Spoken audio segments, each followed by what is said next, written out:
ये चर्चे हो रहे थे और आपने अगर आप देखें आके एक बार फिर से इस पे गोली दाग दी। ठीक है, 880 और आपका आशीष चतुर्मुदा जी का आपके मित्र का टारगेट है यहाँ पे 1000 रुपए का। एक स्टॉक लेके आइए और वो है डॉलर इंडस्ट्रीज, 359 रुपए 80 पैसे। कल शैल जी ने अगर आप देखें इसका चर्चा की थी, फिर डिस्कस किया था हमने इसे टेक्निकल पर्सपेक्टिव से। उस वक्त इसका लेवल था, समझ लीजिए कि आप 345 रुपए, 360 पे अब ट्रेड कर रहा है। कल के वॉल्यूम्स आप समझ लीजिए कि इसके ट्रेडिंग करियर के सेकंड हाईएस्ट वॉल्यूम थे और आज का वॉल्यूम ऑलमोस्ट उसका आधा है, but still it's doing good.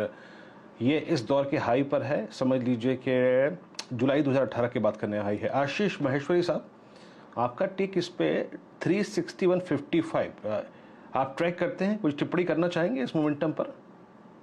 देखिए, जो भी नेटिंग रिलेटेड स्टॉक्स हैं उसमें मैं काफ़ी बुलिश हूँ, क्योंकि चूँकि लोग घर पर हैं तो उसके कारण से जो नेटेड गारमेंट्स हैं उसकी डिमांड में एक्सपोनेंशियल राइज देखने को मिल रहा है। तो जो फॉर्मल वेयर्स हैं या डेनिम है वहाँ पर गिरावट देखने को मिल रही है, पर जो टी-शर्ट्स बनाते हैं या इनर वियर बनाते हैं तो वहाँ पे काफ़ी ग्रोथ देखने को मिली है। इसके अलावा चाइना की तरफ से जो एक्सपोर्ट है उसमें काफ़ी स्लो डाउन है, तो जो इंडियन एक्सपोर्टर्स हैं उनको भी काफ़ी बेनिफिट मिला है इसके कारण से। और जैसा मैं कुछ कंपनीज में बात कर भी रहा था, तो अगले 3 से 6 महीने तक की ऑर्डर बुक इन सबकी फुल है। तो बिल्कुल लक्स इंडस्ट्रीज, डॉलर इंडस्ट्रीज जैसे स्टॉक अभी भी मुझे लगता है डॉलर इंडस्ट्रीज काफ़ी अंडर वैल्यूड है कंपेयर टू जो पेज इंडस्ट्रीज वगैरह के वैल्यूएशन है।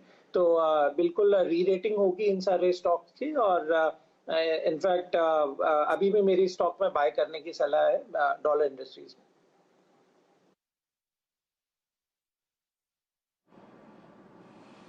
डॉलर इंडस्ट्रीज में अगर आप देखें, आप अभी भी स्ट्रेंथ एक्सपेक्ट कर रहे हैं, 361 डे हाई पर है। अब आप लेके आइए नवीन फ्लोरिन, अर्निंग्स का डिसअपॉइंटमेंट था, उसके बाद अगर आप देखें तो स्टॉक आज जब पुल बैक देता हुआ डे हाई पर आता हुआ, हालांकि एक क्रिटिकल लेवल पार करना है तो उसको नहीं छेड़ूंगा। और बजाज फिनसर्व 14690, बजाज फिनसर्व रखिए स्क्रीन पर और एक तरफ रखिए बजाज फाइनेंस। बजाज फाइनेंस की सुबह सुबह आपको याद होगा चंदन, हमने 6400 की कॉल ली थी। बजाज फाइनेंस फिनसर्व में इस वक्त क्या करना है और उस कॉल को बुक करें क्या एक बार के लिए? फिनसर्व और बजाज फाइनेंस में काफी अच्छा मोमेंटम है। हालांकि जो बड़े स्विंग्स है बजाज फिनसर्व में देखने को मिल रहा है पिछले 4-5 दिन से, तो ये रैली बरकरार रहेगी और दोनों ही B2s यहाँ पे बाजार को कहीं ना कहीं नीचे के लेवल से सपोर्ट करने में सहारा दे रहे हैं। तो यदि मुनाफा हो रहा है तो जरूर बुक कर सकते हैं, बट ओवरऑल मेरे हिसाब से यहाँ पे पोजीशन में बरकरार भी रखी जा सकती है। यदि इंट्राडे किसी ने ट्रेड लिया तो अलग बात है, बट अदरवाइज यहाँ पे आपको 6500-6600 तक के अपसाइड बनने चाहिए। तो किसी के पास में भी पोजीशन है वो यहाँ पे 62-95 सपोर्ट के लेवल से ट्रेलिंग स्टॉप लॉस से अपनी पोजीशन को बरकरार रख सकते हैं आगे के मूव के लिए।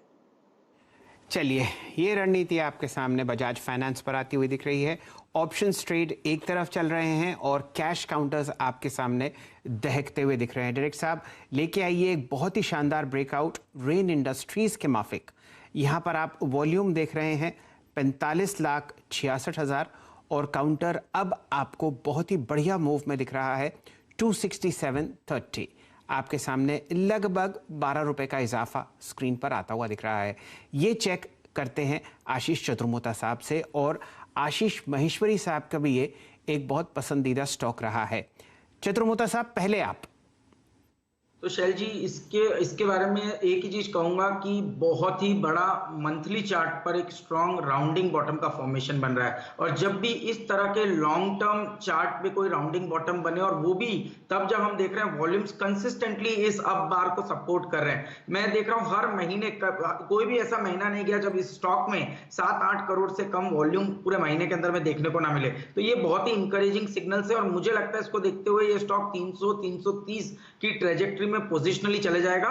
262 के स्टॉप लॉस के साथ ट्रेडर्स एक पोजीशन लॉन्ग साइड पे ले सकते हैं। इमीडिएट टारगेट शायद 290-292 के रहेंगे, बट जैसा मैंने कहा एक स्ट्रॉन्ग राउंडिंग बॉटम है, उसको देखते हुए मुझे लगता है 320-330 के पोजीशनल लक्ष्य भी रेन इंडस्ट्रीज में बहुत ही जल्द आते हुए नजर आ जाएंगे। आपने उच्चतम लेवल मई सन 2018 का आता हुआ देखा है। एक टिप्पणी आशीष महेश्वरी साहब करेंगे फंडामेंटली रेन इंडस्ट्रीज पर, और फिर आपको जुड़ते हुए दिखेंगे वीरेन जी चीनी के काउंटर्स के साथ। कुछ समय पहले इनफैक्ट आपके साथ शो में स्टॉक को रिकमेंड किया था, तब 145 रुपए का भाव होता था और अब 270 रुपए का भाव हो गया है। और अभी नो ब्रेनर है क्योंकि 31 जुलाई को रिजल्ट है कंपनी के, और जैसे नतीजे फिलिप्स कार्बन ब्लैक के आए हैं तो नो वंडर आज स्टॉक में इतना मोमेंटम देखने को मिल रहा है, और मेरा मानना है अगले वीक में जब इसके नतीजे आएंगे तो बिल्कुल आपको 300 रुपए के पार ये स्टॉक देखने को मिल सकता है। अभी भी बाय करने की सलाह है, और एक वीक के पॉइंट ऑफ व्यू से इससे बेटर बेट नहीं हो सकता। बिल्कुल बाय करिए अभी 265 266 के लेवल पे। आपने